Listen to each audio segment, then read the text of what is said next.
Okay. Thank you, ma'am. Good evening, everyone. Myself Ashwati Patel, convener of Lawlicious. Many of you must be knowing about Lawlicious, but let me tell you all again. Lawlicious is founded by Mr. Vivek Dixit. It is an organization which provides you knowledge about internships, debates, and moot court competitions. It even conducts webinars, quizzes, etc. This is beneficial for law students. Now, I would like to introduce our keynote speaker, Dr. Kavya Chandel, ma'am. She is currently working as assistant professor in Integral University, Lucknow. She did her master's from Hidayatullah National Law University, Raipur, in environmental law. She is a silver medalist from Ram Manohar Lohia University, Lucknow, in IPR. Now I would like to ask ma'am to start the session on topic of sports law in India. Thank you so much, Ashwati. Thank you so much, Lawlicious, Vivek Dixit, the entire team of Lawlicious for inviting me on this platform where I can be presenting my views on sports laws in India. Meanwhile, just give me a second. I'll be sharing my PPT with you all. Laws in India, sports laws in India has been considered as one of the state law subject in India, meaning the states have the power to regulate the matter in relation to sports. So every state has the onus of deciding that what sports are should be played and what kind of the activity should be done. So states in India do not shy away from spending the sports or the infrastructure. For example, in the year 2023 and 2024 till up to date, the Karnataka government announced a sports city of approximately 100 acres in Bangalore, and Maharashtra launched the schemes to prepare the sports persons for the Olympic Games. So just imagine that how much effort the states have been doing so far, whether it's Bangalore, whether it's Karnataka, whether it's Maharashtra, whether the city Bangalore. So you can just imagine the kind of efforts. Even the Odisha also encouraged the educational institution to spend a sport on sports competitions. So meanwhile, like previously, the states were not spending so much. Nowadays, states have been coming ahead to spend the amount on the sports education, to spend the amounts on the sports excellence. Also, various sporting activities and the competitions has been organized. Haryana announced the formulation of an aerosports city to promote the sports tourism. So just imagine that how much effort has to be put up by various states across the country. Moving ahead, understanding that Ma'am, all is sports. ma'am, I think we are unable to see your screen. I would request the person to please kindly unmute themselves. Ma'am, your screen is visible. However, you haven't changed the tab where you are showing the presentation part. Yes, is my screen visible now? No, ma'am. Well, the presentation is still not visible. Actually, when Okay. you click the Alt tab, then you'll be able to reach out to the screen for Yes. one or two. Chaitanya, just give Either me a share the second. whole screen. Yes. Chaitanya, just give me a Okay, second, sure. so I'll get back to you. Okay, okay. Yes, just give me a second.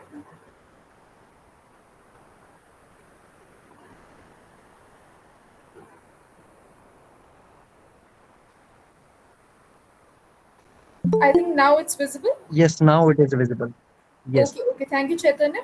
yes. So when Okay, we talk about the national sports okay. policy, so national sports policy was established in the year in India in 1984 by the Ministry of Youth Affairs and Sports. So the major aim of the national sports policy was to provide the overall performance of the country and at the national and international levels, so that the sports can do a little much more work on these specific areas.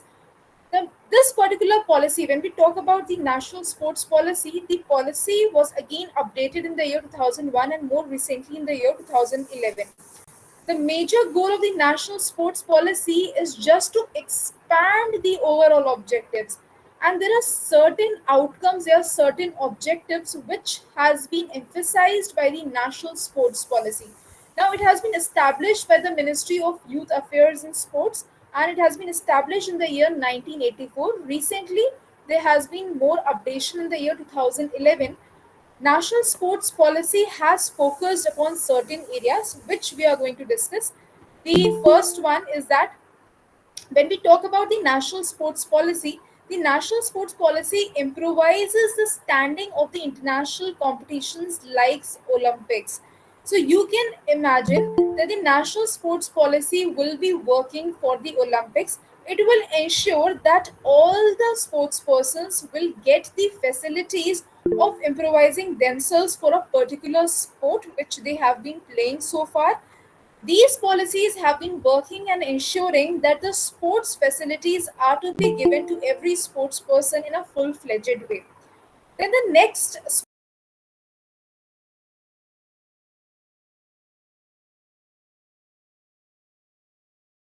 sports policy, then the next sports authority, I would say, we have the Sports Authority of India.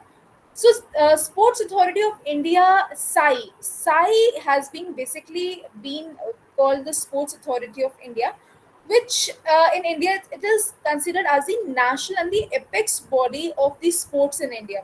It has been again established in the year 1984 under the Ministry of Youth Affairs and Sports. So SAI has been basically responsible for providing the infrastructure. It has been basically responsible for providing the equipment, coaching facilities, excellence for sports. It also promotes sports in rural and the tribal areas. So SAI, if you talk about SAI has the centers all across the India. It has been working full-fledgedly for the sports persons, so that in order to ensure that when it comes to infrastructure, when it comes to equipment, when it comes to the other facilities are to be provided to the person who is willing to build their career into sports. Now, understanding that what all authorities do we have, the next authority we have, that is Indian Olympic Association, which is also known as IOA. Now, IOA is one such association that has a committee for India and the governing body for the Olympic sports. Now, Indian Olympic Association has been responsible for selecting the athletes to represent India at the Olympic Games. So, just imagine that it has been the selected the entire rigorous selection process has been done by the Indian Olympic Association, making sure that whatever the athletes have been going through and undergoing the process, it has been selected by the ultimate onus lies on the Indian Olympic Association to select those athletes and send to the Olympic Games. So Indian Olympic Association is responsible for selecting the athletes to represent the India and at the Olympics level. Also, it has been responsible towards the development of the Olympic sports and serves as the International Olympic Committee. So, the IOA is not only working for the development of Olympic sports, but it also serves as the important constituent of the International Olympic Committee. So, IOA has been working full fledgedly so far, not only for representation but also making a good association with the International Olympic Committee, right? Then moving ahead with the next association that we have, that is National Sports Federation.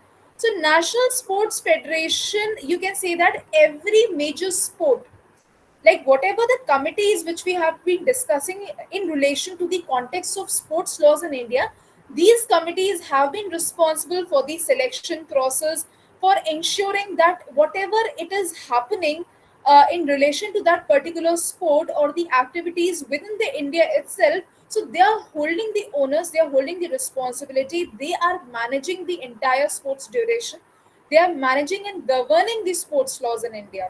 So the next authority we have, that is National Sports Federation. Now we have already discussed Indian Olympic Association. We have already discussed the National Sports Policy. Now talking about that, what is the National Sports Federation discussing? So it has been again recognized by the Ministry of Youth Affairs and Sports. Some major national sports federation include such as BCCI, that is Board of Control for Cricket of India, and we have the Badminton Association of India. BAI has been again representing the Badminton Association of India, which is a short form, and BCCI, that is Board of Cricket in India, Board of Cricket for Control in India. Also, we have the another federation, that is All India Federation, that is represented by AIFF, etc. So these federations, the major aim of these federations are to ensure that all the competitions, the development of infrastructure, the training facilities, the national teams, in respect to the sport which they have been representing so far, they have to ensure the management of that particular sports facilities, whether these sports facilities, be it in relation to competition, be it relation to infrastructure, be it related to development or training facilities. So National Sports Federation has the onus to ensure that all the boards, whether it's Badminton Association of India, whether it is Hockey India, whether it is All India Football Federation, or whether it is Board of Cricket Control of India. So all these federations, all these organizations are working in order to ensure that now they need to organize the competitions, they need to work for the infrastructure, they need to organize the training facilities to their sports persons. So this is the basic aim, this is the basic major goal for these specific federations, these specific associations, which are working to uplift the sports persons in India. Now, the next, talking about in context to the sports broadcasting laws.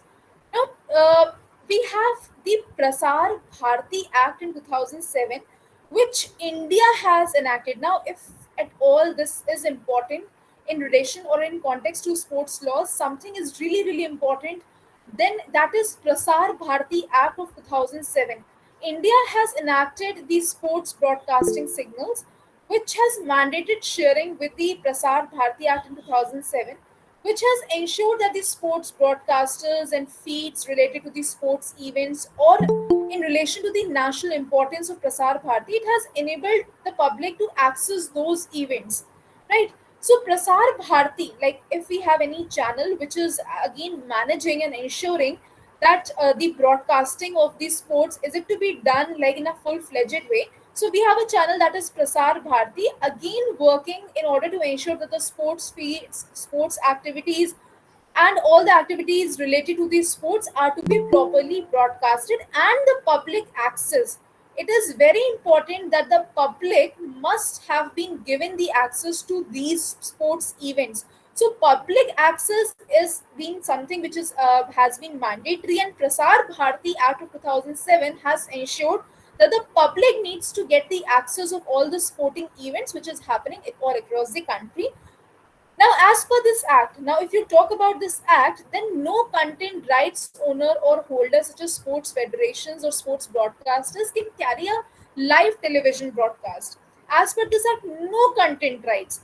Also, unless simultaneously we share the live broadcasting signal with Prasar Bharati. So it is very important that whatever the sports channel is, they are simultaneously sharing the live broadcasting signal with Prasar Bharati, and then they are broadcasting the particular sport.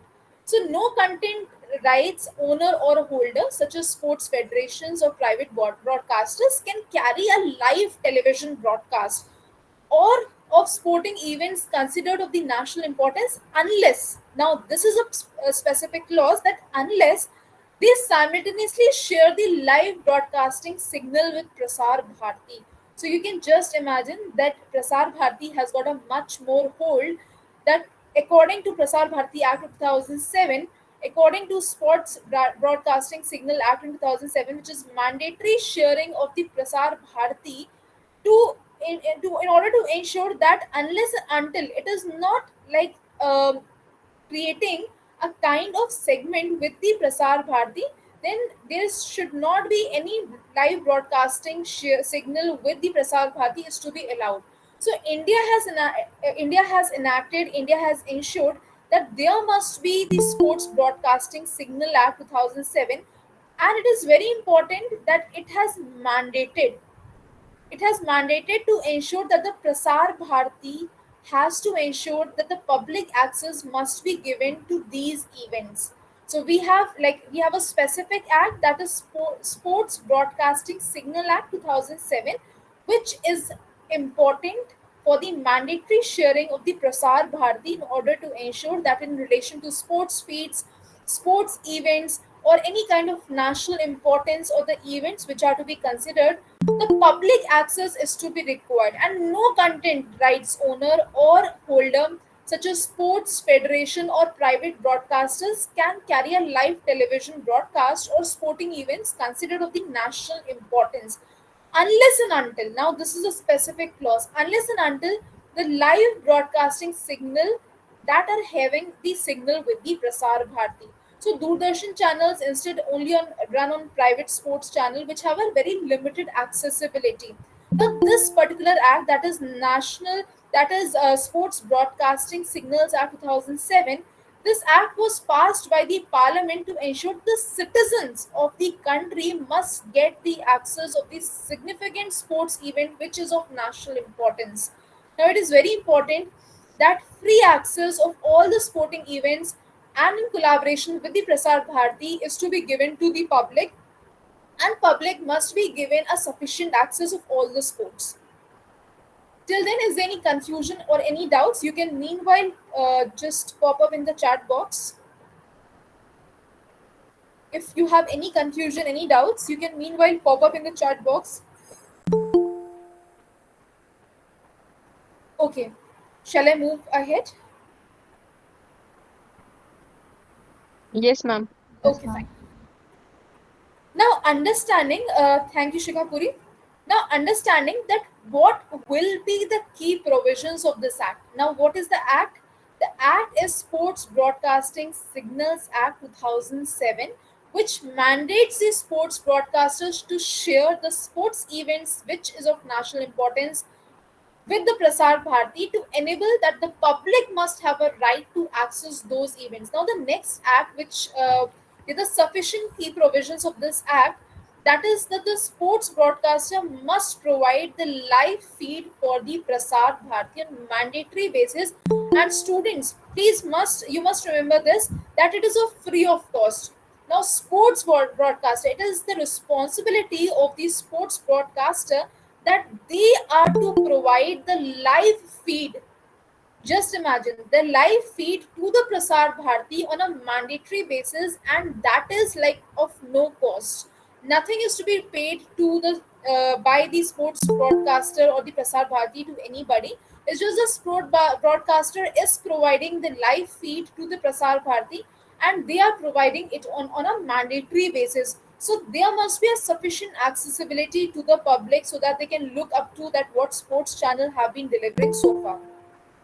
Now, the shared signals can be a broadcast from DD National, DD Sports. These shared signals are also which are linked with the Prasar Bharati. They are to be delivered at DD National, DD Sports, and all the channels of Prasar Bharati.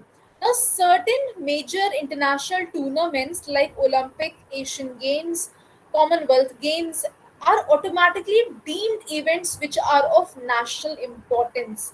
For other domestic tournaments, such as the Sports Ministry notifies specific events like such as FIFA World Cup, Cricket World Cup, and other events which of national importance, which comes under this particular act. So these particular events, these particular tournaments are and again coming under this act, which the shared signals can be broadcasted where DD National, DD Sports, or Prasar Bharati, the shared signals of the shared signals can be a broadcast on different channels.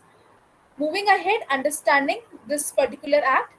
Now, for further domestic tournaments, the sports ministry, just like we discussed, that sport ministry notifies the specific events such as FIFA World Cup, Cricket World Cup, which is to be notified by the sports ministry of the country, and all the events out of the which are of the national importance are to be again discussed and notified by the sports ministry.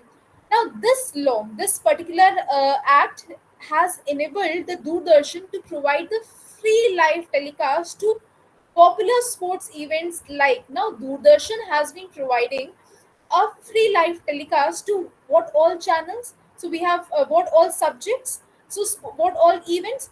The events are such as Cricket World Cup, Olympics, etc., which have a large audience, which has such a wide audience all across the country. So, by making the sports broadcasting accessible to the public, this act serves a very important purpose, and it is also promoting the sports laws in India. So this particular act, this particular law has enabled that now Doordarshan, it has enabled the Doordarshan that from now onwards the Doordarshan will provide the free live telecast of all the sporting events which are happening all across the country, and which at large, more or large, the people are like larger in number. There's a wider sector of audience which itself has been looking up to, and these events are such as cricket world cup, olympics, etc. And by making sports broadcasting accessible to the public, this act serves a very important purpose of promoting sports in India. So sports are basically promoted with the help of all these channels such as Doordarshan. We have the channels such as of the all the DD national channels, and somehow it has been reflecting that how the people have been attached and hooked towards these channels, because as more or less that many channels which has been like Doordarshan is providing already a free live telecast, so we it is more or less attracting a larger number of audience, and which itself is very crucial to understand the sports. Now, understanding that what would be amounting to the dispute resolution in sports. Now, every country, every state has such dispute resolution mechanism, which itself is working for these sports. So, each national sports federation has its own arbitration. What is arbitration, students? Anybody who can pop up in the chat box?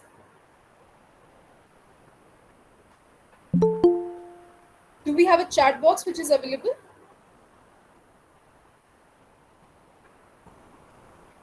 Yes, ma'am. I would request anybody to just come across on this point that what is arbitration.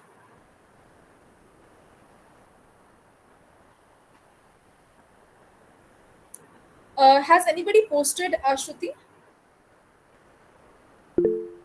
Okay, it's a dispute resolution ma'am. by arbitrator award granted and binding in nature. Cool, Gaurav, thank you so much. Navya Mishra, it's a dispute settlement. Absolutely correct. See, when you're talking about the arbitration, so arbitration, the major portion, the major understanding of the arbitration is to resolve the disputes. So we have a arbitration. There's certain arbitration procedures, and each sports federation, like PCCI, is going to have the different set of arbitration skill sets. Also, you have the Indian Olympic Association. All these federation agencies, all these federation portals, all these federations will have a specific arbitration procedures to settle down the dispute in relation to this respective sport which they have been supporting so far.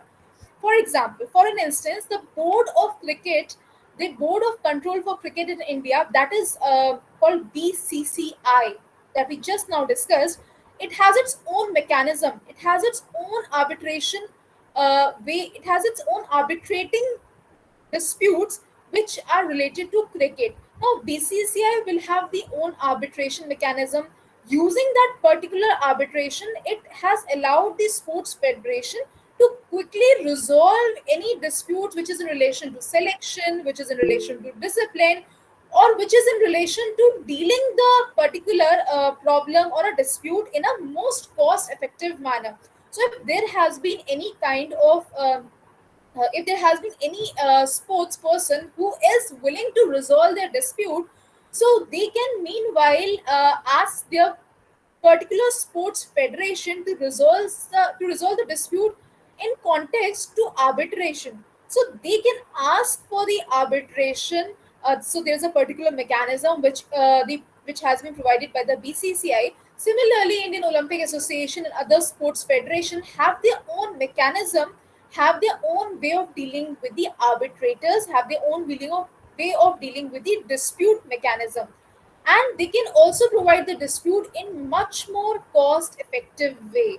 So they are not charging so much. Also, it has to be ensured that cost effective friendly methods are to be used in order to ensure that the dispute selection or mechanism are to be dealt in a much more easier way. Now, some sports disputes do reach out to the courts when arbitration is unable to provide the satisfactory resolution. So some of these sports can again go back to the court. So because we know the fact that however litigation in courts can be very very time consuming and can be very very expensive. So arbitration in the resolving of the disputes or creating or sorting out the dispute, arbitration is generally the most preferred way of settling down the disputes between the two parties. So arbitration is generally preferred the sport for handling the sports disputes in relation to, be it in relation to the lower cost, or be it in relation to the traditional litigation, or be it in relation to handling the dispute in a much more cost effective way. Yes, somebody has raised the hand. Yes, Athar. Ma'am, besides earning thousands of crore, BCCI is not paying a tax. What is the reason behind it? Athar, I can't hear your question. Could you please be audible? Ma'am, I had asked that besides earning of thousands crore, BCCI is not paying tax. What is the reason behind it? BCCI has not been ensuring the fact that if it has not been paying the tax, then it has been managing the majority of the sports facilities in India. It has been managing the sports infrastructure. It has been managing its own governance. So when you talk about the sports, we have not only one specific agency which has been covering when in relation or in context to sports. If BCCI has not been doing so far, then again it has been benefiting the sports culture in India. You cannot deny the fact that BCCI has not been promoting or enhancing the sports culture in India. If it has not been doing so far, then again it has been providing the dispute resolution mechanism to wider section of the audience, which itself is very important in understanding the sports culture, the sports activities in Indian context. Is it clear, Athar? Yes, ma'am, I'm clear. Yes. So now, coming on towards the next point, that is like when we talk about the sports. So sports mechanism or resolving the disputes, it has to be resolved by the method or mechanism of arbitration, because arbitration should allow the disputes to be heard by the arbitrators with expertise in the sports issues. Now, like raising to this particular point, if we have a specific sports lawyer, or if we have the specific person who is dealing with the sports activities, now that person can be again appointed as an arbitrator, and he can better handle the sports issues or sports laws, or he can better handle the sports activities whenever the dispute has been popped up by any of the sports persons in the country. Now moving ahead, that like what is all employment of athletes. Now most athletes in India are employed on a contractual basis, either by the National Sports Federation or private entities, or such as leagues and teams or government or the organization. The National Sports Policy, it has aimed to provide athletes with an enhanced job security, and also it benefits to support the athletic career. So just imagine that, like just now Athar has asked that like what all authorities have been doing if they have not been providing the taxes so far. Now the majority of the things are to be handled by these sports federations. They have been providing the job security. They have been ensuring that they are going to build the career of these athletes. Also they are ensuring that we need to provide a very equitable, very harmonious environment to each and every athlete, so they can grow like with the utmost potential. The potential is very very important. Without seeking the potential, we cannot ensure that any athlete can grow in such environment. So the policy itself states that the national federation should ensure that satisfactory arrangements or the employment related activities or under their jurisdiction, their active sporting career is to be ensured after the retirement also. So now if any athlete has to get a specific amount as a remuneration or after when he gets retired, so this is to be ensured by all these federations, all these sporting agencies, which ensures that are they like all these policies after the retirement, if the sports persons are they getting any kind of employment, are they getting any remuneration when they seek retirement.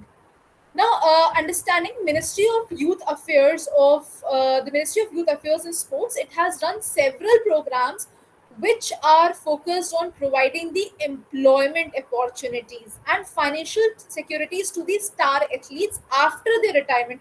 So just imagine that after the like when once they get retired, it is not necessary that they will sit at home and they will be laid back. So just imagine that they will get their these sufficient kind of remunerations, they will get the retirement, financial job security is going to be there. There's going to be so many other perks and privileges which as a sports person will be getting. Now, understanding that what would be the key initiatives, we have Pandit Deen Dayal Upadhyay National Welfare Fund for Sports. Now, it provides, now understanding that what is a particular welfare fund providing to these sports persons, it provides the lump sum monetary assistance to outstanding performing sports persons living in poverty. So now they are going to provide the monetary assistance to the people who are not able to get their way done through sports. So they are going to provide and ensure that none of these sports persons who are living in a condition where he is suffering from poverty. So, like in order to remove the poverty, we have the Pandit Deen Dayal Upadhyay National Welfare Fund, which is again working to ensure to provide the monetary assistance to all the sports persons who is facing any kind of loopholes when it comes to not giving the sufficient amount of money, when they are not able to raise or generate the fund for themselves. So Pandit Deen Dayal National Welfare Fund is working for the same. Now another scheme we have, that is scheme of pension to meritorious students, scheme of pension to meritorious sports persons. Or now this particular, you have already seen that the sports quota are available to many of the institutes. Now these meritorious sports persons, this is a scheme of pension that this offers a monthly pension to champion athletes after retiring from the competitive sports. So once they get the retirement, after that the scheme of pension to meritorious sports persons shall be provided. Then again we have the promotion of Indian sports persons to ABC services, reservation of government jobs are there. So once they have been retired, the sports persons retire a bit quickly. So when once they seek retirement from a particular sport, now the vacancy of jobs are to be ensured. They have to be like getting the quota to various institutes or colleges. They also get the quota in various other government jobs also. So just imagine the level of the kind of facilities which are to be provided to a sports person who is willing to build their career into sports. Then you have the Arjun awardees schemes of life insurance cover. Now, this provides a life insurance cover to Arjun and Khel Ratna awardees. So, all these sports persons will ensure that they overcome the problem of premature death or during the active sports career. So, Arjun awardees are to be ensured that they will get the life insurance cover to all the sports persons who have had a premature death or they have faced any injury during their sports. Now, through such programs, it is very important the friendly policies the government or the government must majorly aim that the job security is to be provided. There must be financial benefits. There must be a proper financial benefit or to the unprivileged ones also. So, all in all, there should be a proper development to any sports persons who is willing to build their career. Now, understanding that judicial approach towards the sports laws in India, now we have the case of Ajay Jadeja versus Union of India. It has been observed that the field of sports deal with integrity. It deals with the integrity issues and irregularities, and there is a need.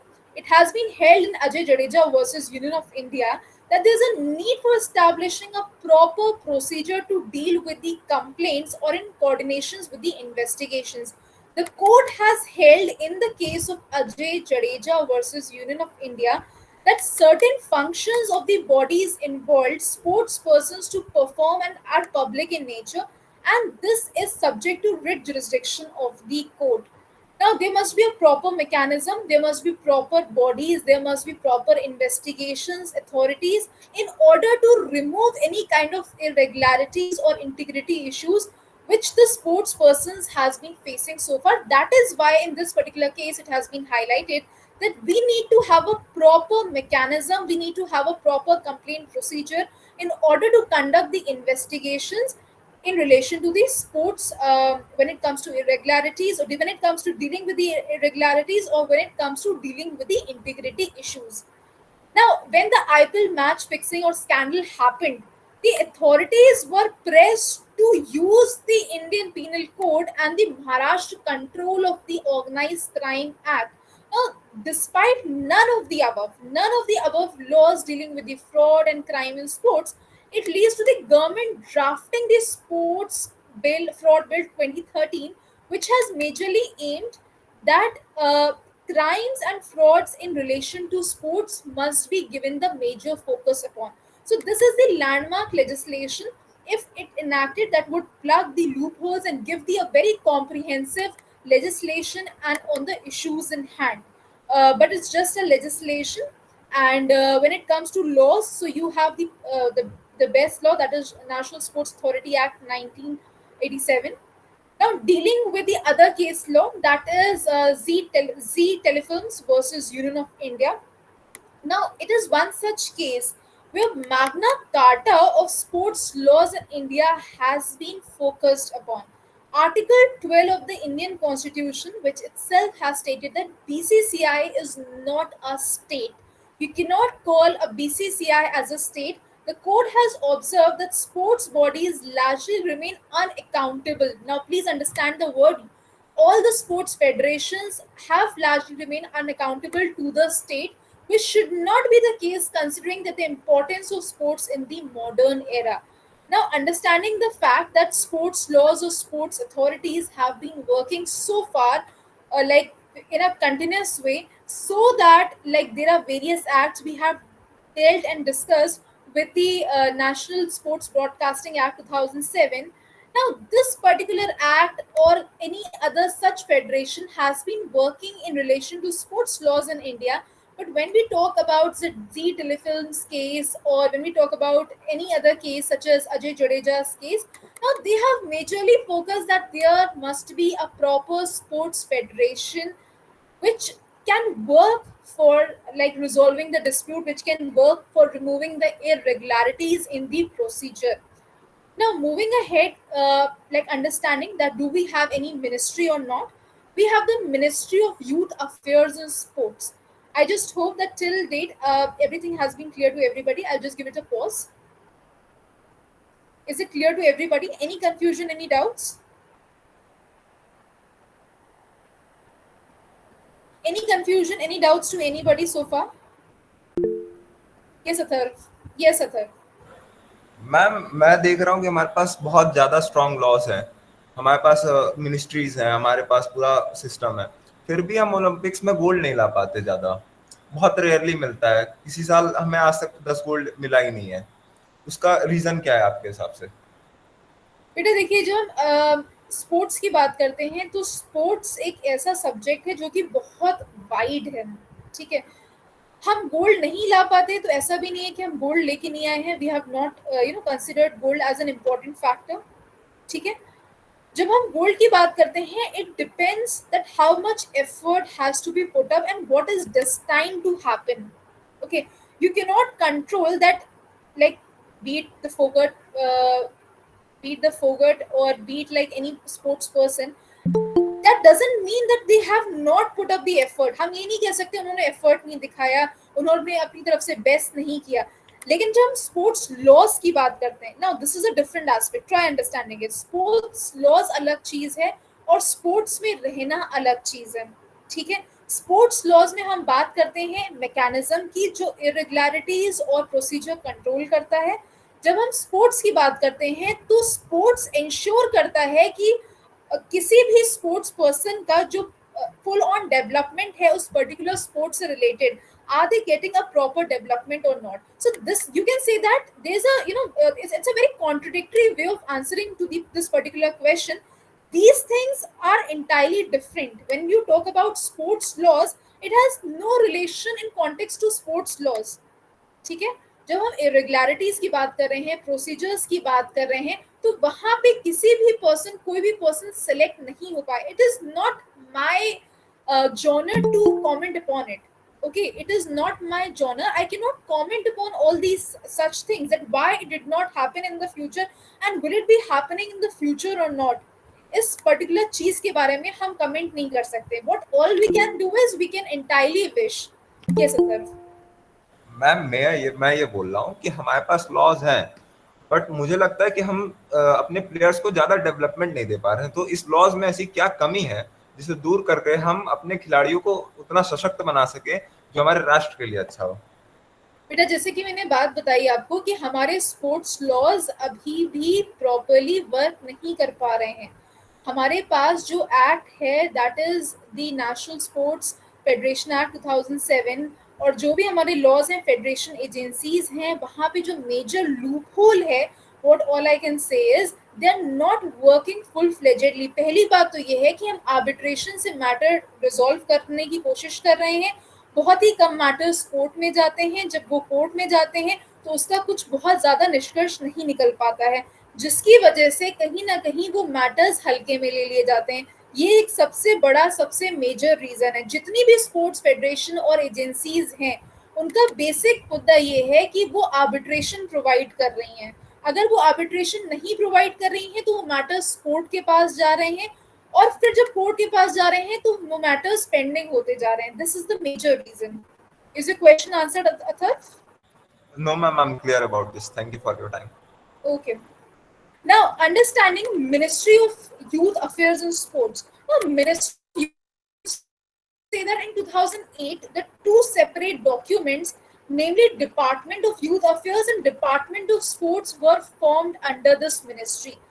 Now, understanding what would be the primary focus, this primary focus was to majorly ensure that the infrastructure, the facilities, and the performance of the sports persons in a particular country at the international sports meets or be it any kind of activities are to be ensured in a proper way. Now, from time to time, the various guidelines and notifications are to be ensured by the ministry to regulate the functioning of the National Sports Federation. Then the next we have, this is the Sports Federation. The Sports Federation, again we have discussed about the Sports Federation. Now, these Sports Federation has given the recognition to the National Sports Federation at the national level, and they are to ensure that these bodies are regulating, are ensuring that they are to be registered as societies under Article 12 of the Constitution. These federations, but also on the other hand, they enjoy the autonomy, they enjoy the full-fledged power, but these federations can have or are subjected to the discipline of fundamental rights provided by the Constitution of India, and the respective federations are responsible for organizing the tournaments. So if we have BCCI, we have National Sports Federation, so they have been organizing the particular sport. They have been ensuring that infrastructure, or be it in relation to the particular facilities, are they provided to the sports persons or not. Now, Sports Authorities of India, only Athar has raised the question. Anybody who is facing any doubt in understanding that what all laws do we have, or how the sports laws have been working so far, they can raise their hand. Any question, any doubts? Okay, thank you, Goldie. Thank you, ma'am, for your wonderful session. We learned a lot from your session. Now, if anyone has any doubt, they can ask and fill the feedback form which is sent in the chat group for your certificates.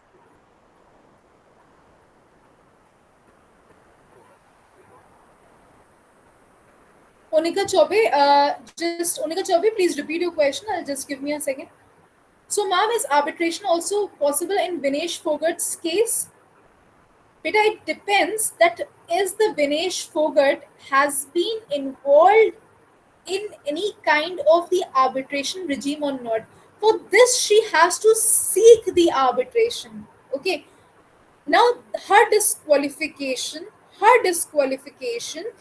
may or may not amount to arbitration. It depends upon the sports lawyers and the sports federation agencies to decide the same. Is it clear, Onika?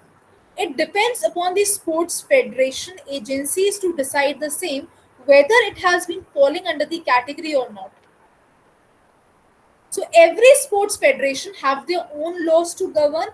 Now, Vinesh Phogat's case has to be depending on the fact that which sports federation are to be giving the jurisdiction to particular Vinesh Phogat's case. Now, Vinesh Phogat, if she is reaching out, then she has to seek the help of the sports lawyers in India. Now, sports laws in India, okay. Now, sports laws in India talking about, like, do we have a specific legislation that is has been asked by Mansi? Beta, yes, we have the specific legislation in India that we have, that is Sports Broadcasting Signals Act 2007, which has been working so far in relation to sports laws in India. Is it clear, Mansi? Onika, is it clear? Yes. Thank you, Mansi. Thank you, Onika. Any confusion, any doubts? Athar, Ashruti, any doubts? Shall we bind up? Yes. Please fill the feedback form, everyone, so that we can send you the certificates.